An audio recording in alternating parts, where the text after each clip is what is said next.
Welcome to the Stories Told podcast.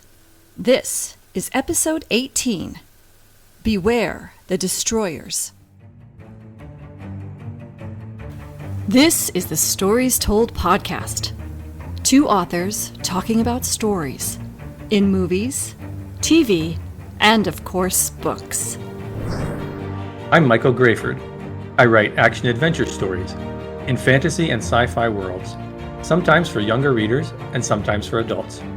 And I try to always inject at least a little bit of humor. And I am author E.W. Barnes, and I write action-adventure, time travel novels, and space opera science fiction. Thousands of years, thousands of worlds. But be forewarned, beyond here, there will be spoilers. Are you ready for the adventure?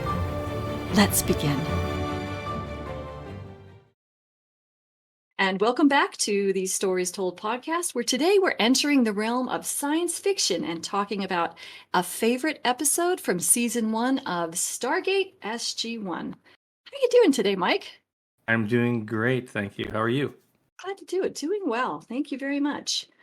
I wanted to talk a little bit about our last podcast about Willow, because I kind of felt bad that we were, tearing apart the sort of the season. And to be clear, it's something we had a lot of hope for. So that I think there was a little frustration that it didn't go as far as we'd hoped.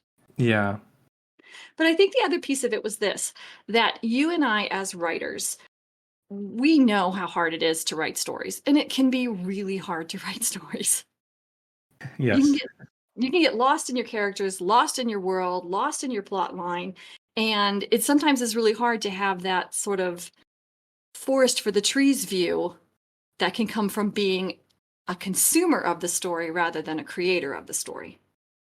I that's definitely true. And we don't know what goes on in the writing rooms of TV shows and how, the stories of movies were developed, things like that.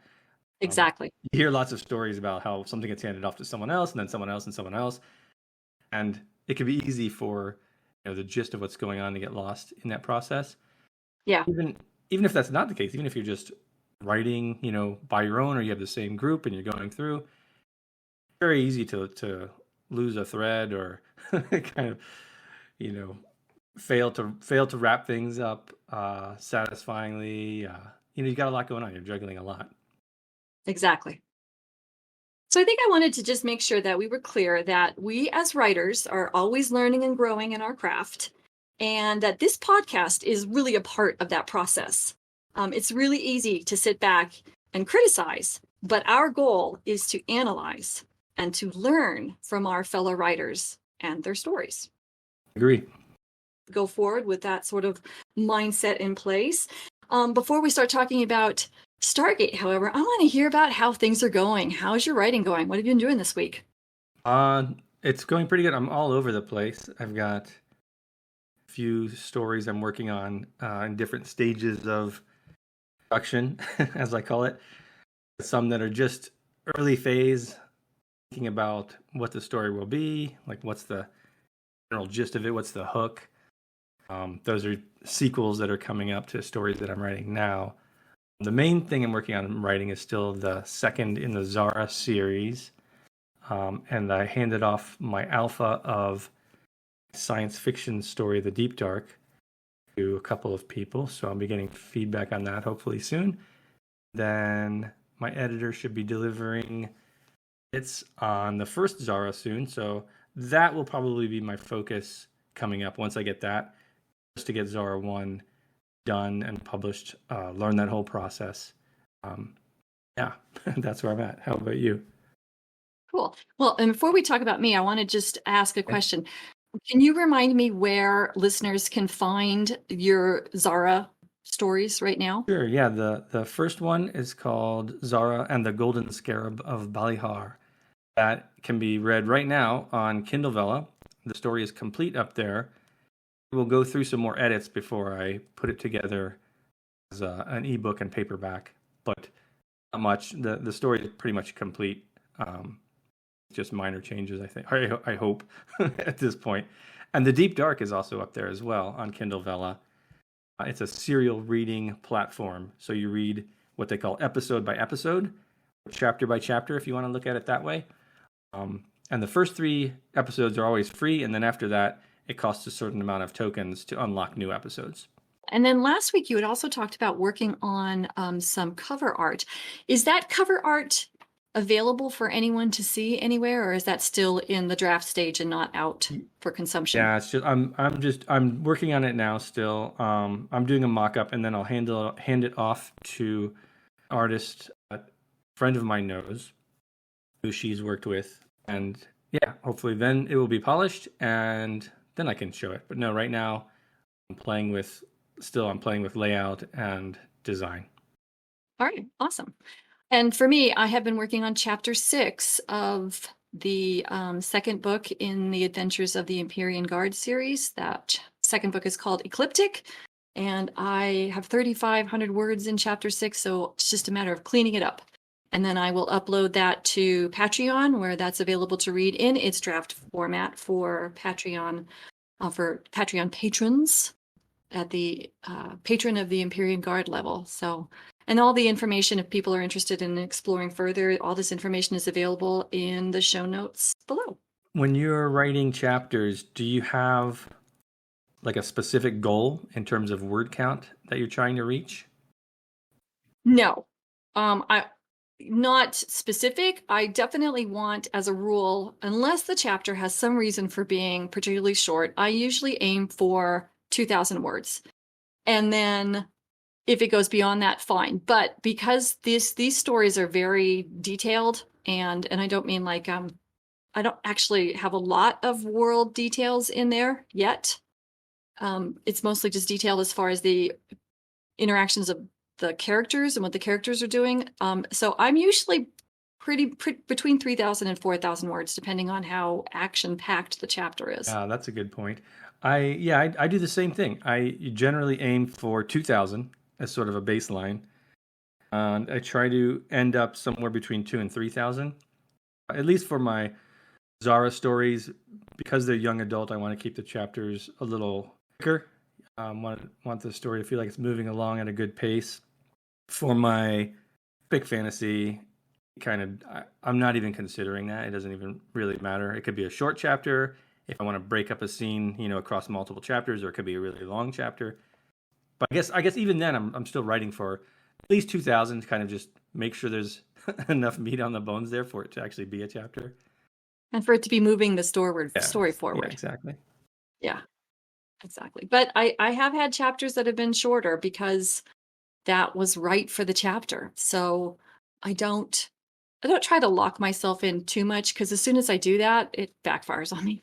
Yeah, I agree. I think my chapters in Zara 1 ended up averaging out to like 1,700, 1,800, somewhere around there. Because I did have some that were significantly shorter, like 1,200 words or something like that. Because sometimes when I'm writing it, it'll end up being longer. And then I'll break it up into 2 chapters. I feel like, this would be a good ending spot for a chapter, and then I'll split it and it'll become 2. And have you watched or read anything really cool in the last week? Let's see. As far as reading, I'm still doing the beta read of my friend's middle grade horror story, which has been a lot of fun to read. Hopefully I'll have that finished by next week, and then I can hand that feedback off to her. As far as watched, I've been watching the National Treasure TV show, which is based off of the National Treasure movies. Totally different cast, but it's a lot of fun. It's very similar style and tone to the movies, so I'm very much enjoying it. And I got to see this weekend the Dungeons and Dragons Honor Among Thieves movie, which is available on Paramount, and that was a blast. Yeah, I'm looking forward to that, especially now you've given it such a nice review. Really great story. It was exactly what I needed. It was light, it was fun, it was funny, it was tight from start to finish. It was just a really good, fun, entertaining 2 hours. I'm looking forward to watching it again. Excellent. It's great. I'm looking forward to it. I hope you enjoy it when you do see it. So let's talk now about an episode from season 1 of Stargate SG1, There But for the Grace of God. And I'm going to read a synopsis now. This is available at stargate.fandom.com, and I'll throw the link in the show notes below if anybody wants to take a look at this wiki. Dr. Daniel Jackson touches a device known as a quantum mirror. At first, he thinks nothing has happened. He soon discovers that he is in an alternate reality where Samantha Carter is a civilian scientist and Jack O'Neill is a brigadier general. He must find a way back to his reality, but this proves difficult, as in that universe, the Goa'uld are invading Earth and Teal'c is still Apophis's first prime. So what did you like about this episode? Oh, man. Okay, so first of all, like I said last time, I hadn't seen Stargate since, it first aired. So it was wonderful to watch again, just to be back in that Stargate universe. It felt so comfortable and familiar to me. And in a good way. I was afraid it might not hold up, to how I remembered it, but it really did. They did a great job. And the characters are so fun. I always like a story shows the characters, like the same actors playing the character in a different way. Here's what this character would be like if they were evil, right? Like, the Mirror episode on Star Trek, right? Kind of gave me that feel to it. So that was fun. Seeing Jack being in charge and just being hard-nosed about it at the start. That was great. And the whole concept. I love the concepts, when there's shifting between universes or dimensions or whatever. Those are always fun. And it was neat to see this story in particular being mid-90s, something like that, when this episode aired, maybe early 90s. And February 20, 1998. And you could tell the multiverse concept was still relatively new. It hadn't permeated the zeitgeist like it has now with Marvel and all these other shows, right? Where it's like everybody knows the concept of the multiverse now. Yeah. Back then, you could tell the way they were introducing it was still like, okay, let's ease into this in case people don't, haven't already grasped this concept. That was kind of funny to see. Yeah. Oh, man. I don't know. It was fun to be back in that universe again. That, for me, was the main thing. And this episode moved along very quickly. I started watching it. Yes. And then it was over. I was like, wait, that can't be the whole episode. It went by so fast. What about you? What are specific things that you liked about this? It's very tight. Agree with you about the characters, and yet you talked a little bit about the mirror scenario where you have characters who are sort of playing a very different role, but in this case the characters were only slightly different, and I thought they pulled that off really well. They weren't exactly the same. You still see the core of their character, right? Yeah, you can still see the core of their character, and it's still consistent with the reality that our Daniel has come from, but only slightly different. For example, during the first season of Stargate, Jack O'Neill was a hard nose. And it was only over the time as the series progressed that Jack sort of loosened up a bit and was started listening to Daniel's take on things as opposed to just his own very narrow military special forces kind of way of looking at things. I think they did a good job with that. I think they did a good job presenting some interesting moral quandaries with this. Yes. Like, do we help this guy who we just met save his world? Do we try to salvage what we can of humanity on our world, right? Even though it might be a couple dozen people. And that's a tough decision to make. And that's one of the reasons why it made such an interesting story. One of the other things I really enjoyed is they brought back Catherine Langford. Yes. Yeah, that was I really great. like her as a character. I think she was only in the other Tantalus episode, right? Or was she in more than that? Yeah, no, I agree. I think that was it. Again. And to see it from a different perspective. How he never got Yes. into the Stargate program. Yeah. I always like those alternate paths, right? What if this character didn't go here? What if they went there? Because our lives are full of those things. A million different ways you could have ended up a totally different than life. And I think they did a really good job of following those paths in a way that seemed very Yeah. logical and real. Samantha would be a civilian doctor and yet still managed to wind up at Stargate. I guess they called it Stargate Yeah. Association instead of Stargate Command. She still wound up there. So even though she didn't join the Air Force, her intellect, her interests still brought her to this place. Yeah.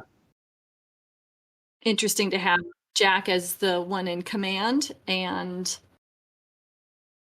Colonel Hammond being essentially his right-hand person like Jack is for General Hammond. So I thought that was an interesting flip. I thought they handled the other characters really well, like the characters in that alternate universe. I thought they played them very well.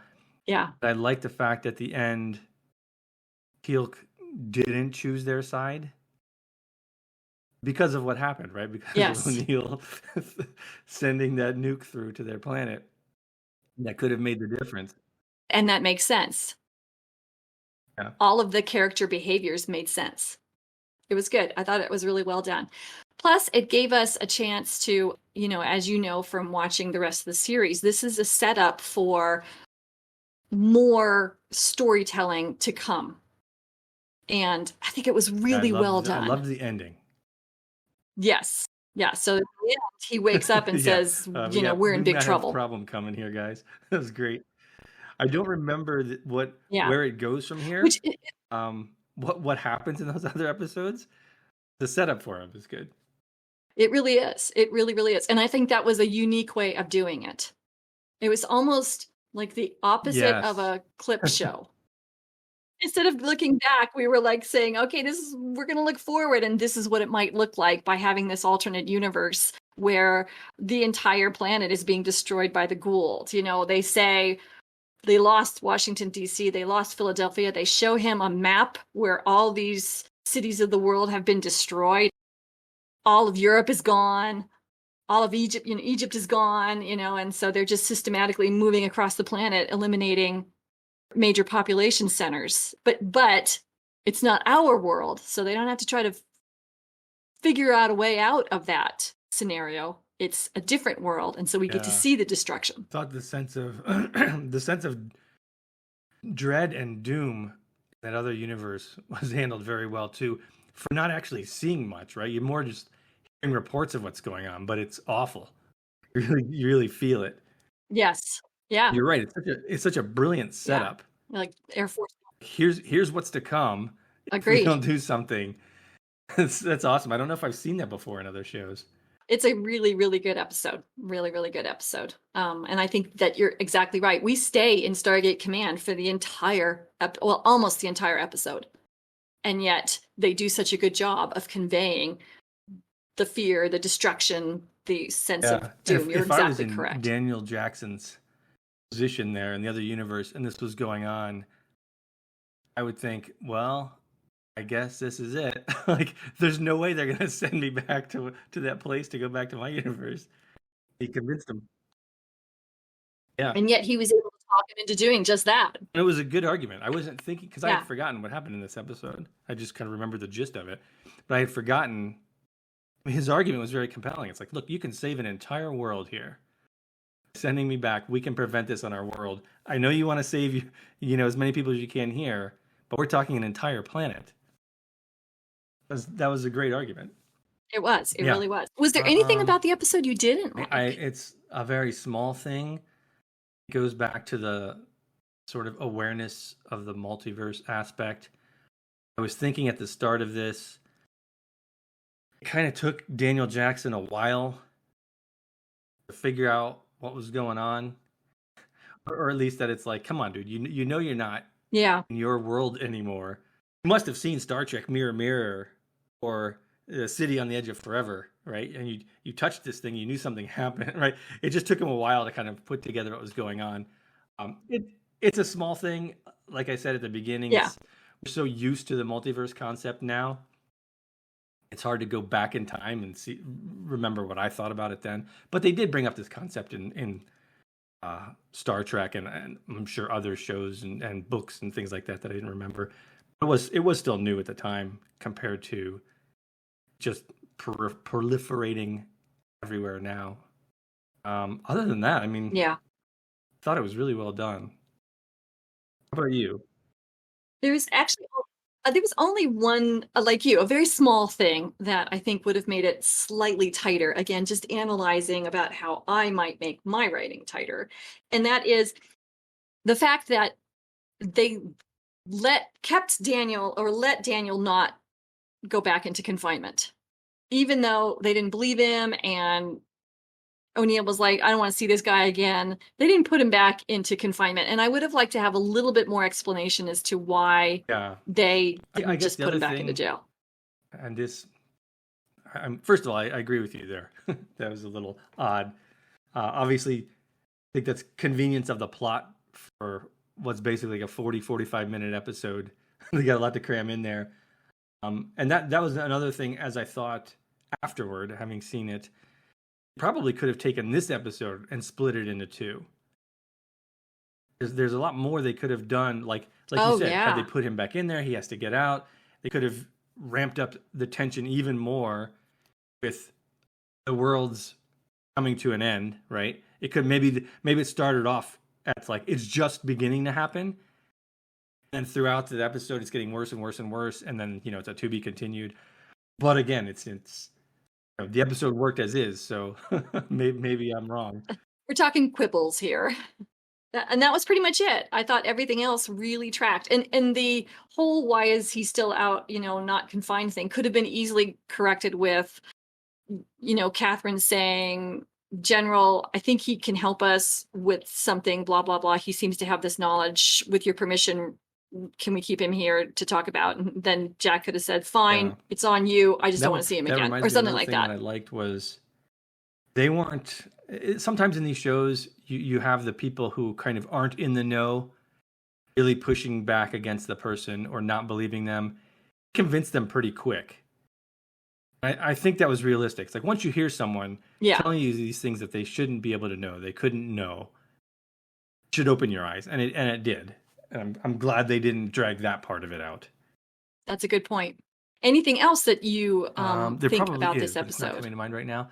The one thing I was left with after seeing this was I really want to watch more Stargate SG1 now. I love what they do.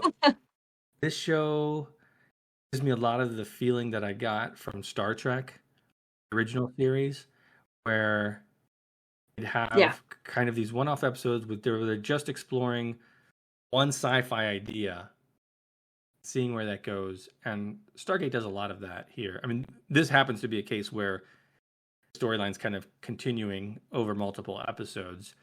In general, they do a lot of these neat ideas and explore them pretty well. So I'm excited to watch some more of this. But I'm going to add to that by saying, the storylines go over multiple episodes, but they're not arc storylines. What they are is more, and let me know what you think about this. They're more like this story took place, which then has the result of driving the next story forward. Instead of being like an arc where there's like an overarching, we've got to take out the Dominion. Yes, yeah. Like on Deep Space Nine. They're still ship in the bottle episodes, but they're episodes that are impacted by the episodes generally before. Doing season length storylines. Even when they do, like even this one, it's like it ends. It's clearly a setup for what's to come, but I don't think it even says like to be continued. It's like, okay, that was one episode. It's complete. Yeah. You get a sense that something bad's coming. I mean, they basically tell you that, but it is its own episode. I think there's a few later pair of episodes that are like one story or something like that. And I think the difference is that, with an with a series of arc episodes, right? You have your characters making a decision or having some kind of a goal, that then the arc episodes are all about following that goal to whatever the end result is over multiple episodes. Whereas every single time you start a new episode, the choice can be made that's to true. not follow the Yeah. goal. You go into them to me, that's why they don't feel like arc episodes, because each episode, a choice can be made one way or the other, how this story is going to go by the characters. What are they going to do, as opposed to having a choice made early on and then just a series of episodes about following to the end of that choice. Structurally complete. And I think that's one of the things that felt good about going back to Stargate, was so many shows now, they're season-based stories, or maybe even multi-season based stories, which is great. I love a lot of those. But it's also nice to have something where it's like, oh, I can just watch an episode and not feel like, wait, what came before? And what? I have to watch the next one now. Episode on a scale of 1 to 10. I'd rate it pretty highly. Agreed. I think for me, it's an 8. Tight, well done, consistent with the series, interesting, fun story. Yeah. Keeps you entertained. Another thing I engaged. liked is they didn't make this some kind of gate glitch. Right? Like, coming through at the same time as someone else, and it threw you in another universe. Because they do that in a few other episodes where it's like, some gate timing thing that happened, right? I'm glad they didn't do that here. It was something else. And then you had, I think it was Sam, figured out that like, that doesn't make sense. It couldn't be the gate. It has to be some other thing that happened. And then Catherine's like, wait, you touched this mirror thing. Right. Maybe it was that, right? They all kind of figured it out together. I like that. Because then it's not canon in gate operations. Yeah, because some of that sometimes you have to hang on to for the rest of the series. Like when in Star Trek, like, we zip around the sun a few times, we went back in time. It's like, did you really have to like open that door? Because now that's just something they can do all the time if they want. Thank God for the Temporal Prime Directive. Any other thoughts on this episode of Stargate SG1? No, I think that's about it. How about you? Any last thoughts? This was a good choice. I really enjoyed it. We invite our listeners to join us next time as we talk about Stargate SG1 Season 2, The Fifth Race. And of course, as always, you can find Michael's website in the show notes below, as well as links to things that are available on this channel and my website. And we are always grateful to our listeners who like and subscribe and click the notifications bell. Thanks so much, Mike. This has been awesome.